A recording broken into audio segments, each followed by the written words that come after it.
आज हम सांख्यिकी यानी स्टैटिस्टिक्स का महत्वपूर्ण टॉपिक सहसंबंध के बारे में हम अध्ययन कर रहे थे।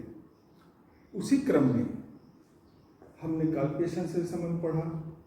आज हम पढ़ना चाहेंगे स्पीयरमैन का रैंक कोरिलेशन, जो विशेष रूप से बीए, बीकॉम, एमकॉम एवं अन्य कॉम्पिटिटिव एग्जाम्स सभी के लिए बहुत ही महत्वपूर्ण टॉपिक है। तो हम ये देखते हैं कि काल्पनिक सहसंबंध गुणांक के बाद स्पीयरमैन का रैंक कोरिलेशन, जिसको हम हिंदी में कोटि सहसंबंध के नाम से जानते हैं, उसकी आवश्यकता क्यों पड़ी। तो काल्पनिक का जो सहसंबंध गुणांक था वो क्वांटिटिव चीज़ों को एमुलेट करता था, लेकिन हम जानते हैं कि बहुत सारी चीज़ें गुणात्मक भी होती है, जैसे ब्यूटी, इंटेलिजेंस या अन्य बहुत सारी चीज़ें। उनका निर्धारण काल्पनिक के सहसंबंध द्वारा नहीं किया जा सकता था। उस कमी को दूर करने के लिए स्पीयरमैन ने अपना एक सहसंबंध के संबंध में एक फॉर्मूला द्वारा कैलकुलेशन की कि जिन चीज़ों को, जैसे कि गुणात्मक चीज़ें होती है, उन्हें हम एक क्रम प्रदान कर सकते हैं, यानी उनको हम एक रैंक प्रदान कर सकते हैं और उस आधार पर हम सहसंबंध की गणना कर सकते हैं। तो जब हम स्पीयरमैन का रैंक कोरिलेशन पढ़ेंगे तो उसमें दो तरह के सवाल महत्वपूर्ण होंगे। एक सवाल ऐसा होगा कि जब हमें दो सीरीज, क्योंकि जब हम सहसंबंध निकालते हैं तो एक्स एंड वाई दो सीरीज हमें दी हुई होगी, और उनमें से कोई भी जो चर है एक्स और वाई सीरीज का वो सेम नहीं होगा, यानी सारे जो अंक है, जो चर है, वो अलग अलग होंगे। उसके लिए हम एक अलग फॉर्मूला यूज करेंगे।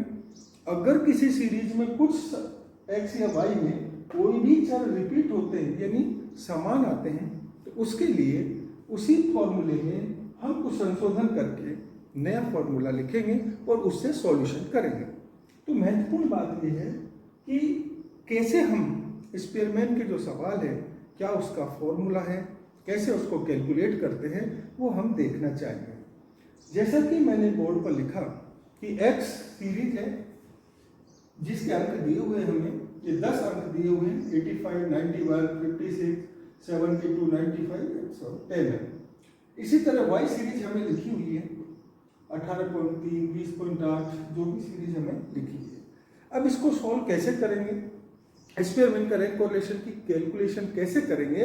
तो सिंपल, सबसे पहले जो एक्स सीरीज है उसको हम हाईएस्ट से लोएस्ट की ओर अंक प्रदान करेंगे, यानी रैंक प्रदान करेंगे। रैंक का तात्पर्य यह है कि जो सबसे बड़ी संख्या है उसको 1 अंक, उससे छोटी को 2 अंक और उससे छोटी को 3, इसी क्रम में जितने भी हमारे जो सीरीज है उसको हम अंक प्रदान करेंगे।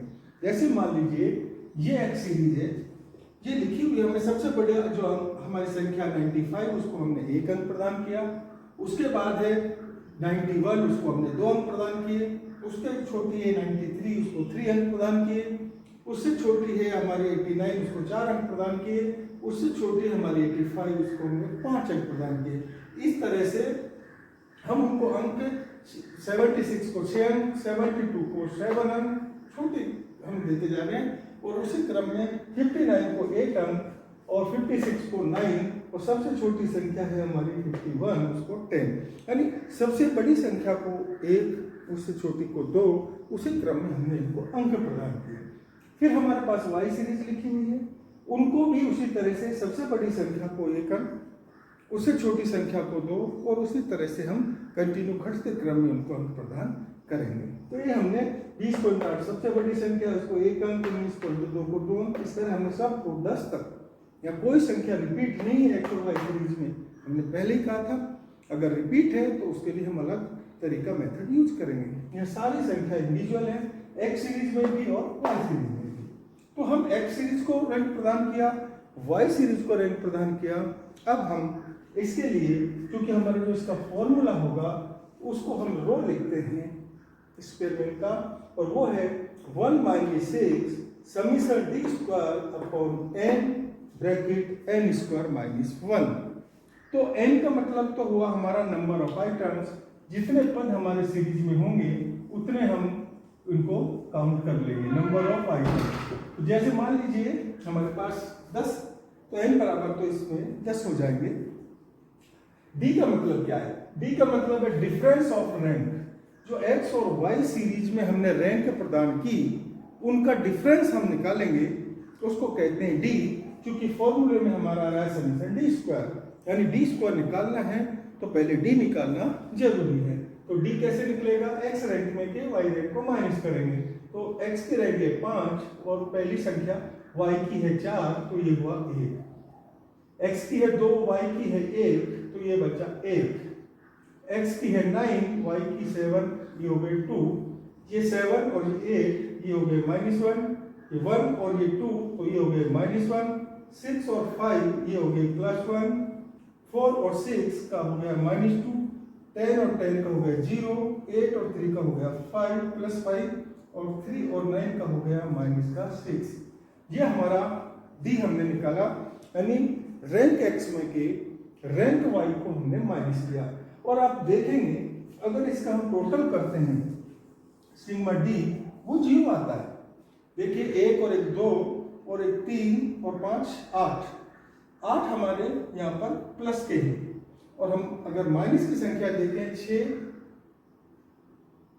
2 8 और 2 10, यानी x के हमारे 2 2 4 और 1 5 5 10, यानी हमारे पास प्लस के भी 10 है और माइनस के भी 10 है। तो इसका अगर हम टोटल करते हैं तो d का टोटल हमेशा 0 आता है। लेकिन हमें फॉर्मूले में d स्क्वायर चाहिए, इसलिए जो हमने d निकाला उसका स्क्वायर हम नेक्स्ट कॉलम में कर देंगे और सारी संख्या प्लस में हो जाएगी। तो 1 का स्क्वायर 1, यहाँ 1, 2 का 4, का 1 1 1 4 0 25 और 36, इन सबको जोड़ लेंगे क्योंकि हमारा जो फॉर्मूला है उसमें सिग्मा डी स्क्वायर है।